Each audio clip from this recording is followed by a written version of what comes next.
जय हिंद। बिहार स्टेट में कल जो दिन भर का मसला था, जो मामला था, वो छाया रहा यही चीज़ को लेकर कि किस प्रकार से पारदर्शिता अपनाया जाए। क्योंकि जो मेरिट लिस्ट में घोटाला हुआ कुछ समय पहले, यानी जब 12 मार्च को रिजल्ट आया तो मात्र 16,000 पेपर 1 और 8,000 समथिंग पेपर 2, यानी 24,000 समथिंग ही था। और अचानक ये कहाँ से इतने लोग आ गए 3 सब्जेक्ट के रिजल्ट्स के बाद, जिसमें करीब 30,000 लोगों का मेरिट बन गया और जो क्वालिफाई थे पहले से उन लोगों का नाम ही नहीं। और दूसरी बात कि अब सरकार जो दे रही है, एक बातें कह रही है न्यूज़पेपर के माध्यम से, वो 72,000 लोग क्वालिफाई कर गए और 40,000 सीटों की बात कर रहे हैं। तो ऐसे में तो अब किसी का होने वाला नहीं है, क्योंकि देखिए 40 यानी लगभग दोगुना हो जाती है। तो इन तमाम चीज़ों में अगर हम लोग तराशे अपने आप को, तो हम लोग एक ठगा सा महसूस करते हैं और सरकार ने हमारे इमोशन के साथ बिल्कुल खिलवाड़ कर दिया। लेकिन अब सवाल है कि क्या हम लोगों के प्रदर्शन या आंदोलन या कोर्ट जाने से क्या इन सबों का जो से एक समस्या है वह क्या समाधान निकल सकता है।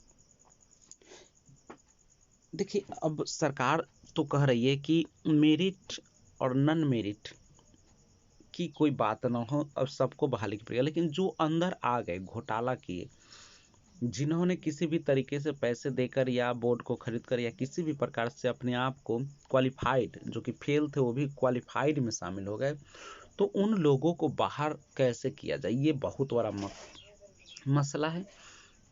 अब कहते हैं कि सर आप किस प्रकार से ये कह रहे हैं, तो देखिए बहुत सारे ऐसे कैंडिडेट का प्रूफ मिला जो कि मेल फीमेल में फीमेल बन गया है, गड़बड़ी सरकार की। और कुछ जो है से पेपर 1 में फेल कर रहे हैं, माइनस में है, और दूसरा जो में पेपर 2 में टॉप कर रहे हैं, सेकेंड टॉपर बन रहे हैं।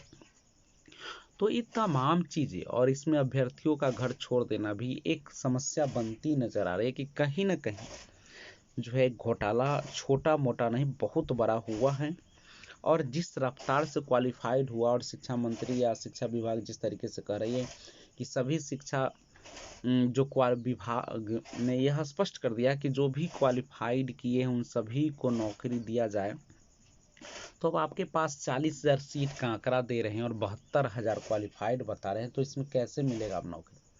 अब तो फिर वही 11 वाली बातें हो गई जो 10 साल में भी कंप्लीट नहीं हो पाया।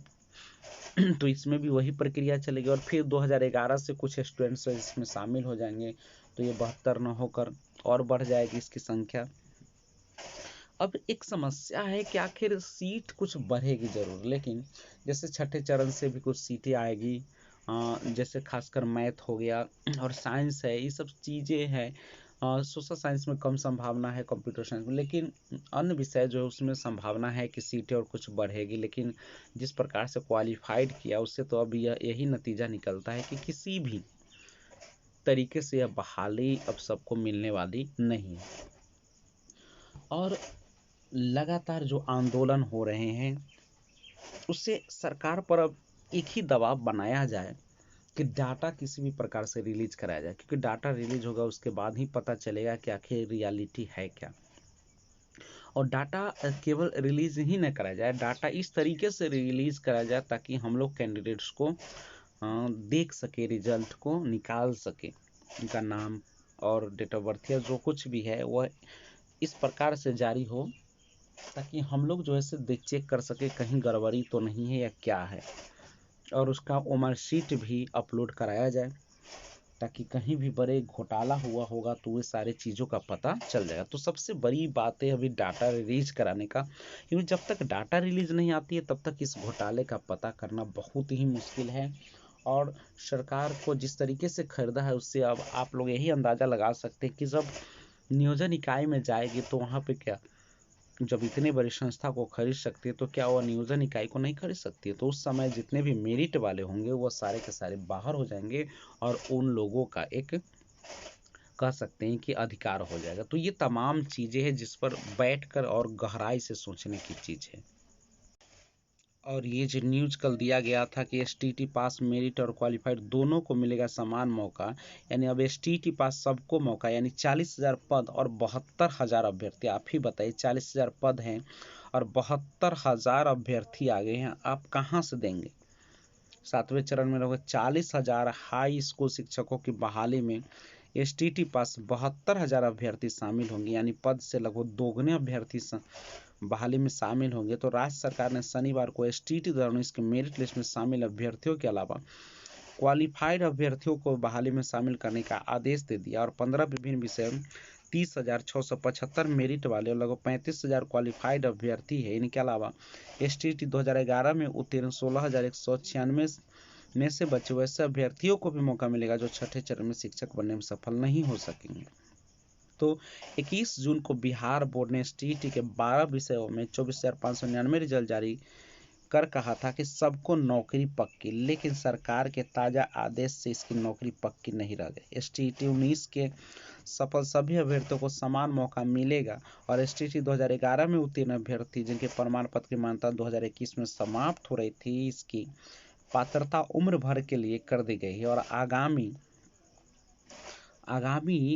जो कह सकते हैं कि बहाली है उसमें सबको मौका दिया जाएगा। तो शिक्षा सचिव की अध्यक्षता में बनी कमेटी की अनुशंसा ऑनलाइन के लिए जाएंगे आवेदन और एसटीटी मेरिट लिस्ट की जांच के लिए हाई कोर्ट जाएगा टीटी शिक्षक संघ और शिक्षक नियुक्ति नियमावली से ऐसे बनेगी मेधा सूची। तो ये सारा चीजें हैं जो कहीं ना कहीं हम लोगों को परेशान कर रही है। और एक न्यूज़ ये जिक्र में आया था कल कि सफल होने वाले के सर्टिफिकेट से हट सकता है मेरिट लिस्ट का जिक्र। जी, आप मेरिट लिस्ट का जिक्र हटाइए या न हटाइए, लेकिन फर्क क्या पड़ता है? 40,000 सीट पर 72,000 अभ्यर्थी कहाँ से आएंगे? यानी 7वें चरण की नियुक्ति में मेरिट और नॉट इन मेरिट दोनों की सूची के सफल अभ्यर्थियों को मौका संभव और टीटी के तर्ज 2011 एसटीटी की मान्यता उम्र होगी तो इसमें सफल लोगों को भी अगले चरण में मौका मिलेगा। यानी 7वें चरण में माध्यमिक उच्च माध्यमिक शिक्षा की नियुक्ति नियोजन नियमावली के प्रावधान के तहत पूर्व के निर्धारित प्रक्रिया के तहत उनके शैक्षणिक प्रशैक्षणिक अर्हता के मुताबिक मिलने वाले अंकों के आधार पर मेधा सूची के मुताबिक हो सकते। संभव है कि इसमें एसटीटी 2019 के परिणाम के तहत जारी मेधा सूची का बहुत मायने न हो और साथ ही 7वें चरण की नियुक्ति में एसटीटी 2011 में उत्तीर्ण अभ्यर्थियों को भी अपनी दावेदारी पेश करने का अवसर मिल सकता है। तो ये सारी न्यूज़ें हैं जो कि हम लोगों को चिंतित। नसीब का खेल है, कोई पास कोई फेल, स्टेजस की जन्म उम्र भी बाजी मार रही है। ये सारी चीज़ न्यूज़ पहले भी बता दिया था। तो इन तमाम चीज़ों के साथ फिर एक बार आपके सामने मुखातिब होता हूँ, तब तक जय हिंद।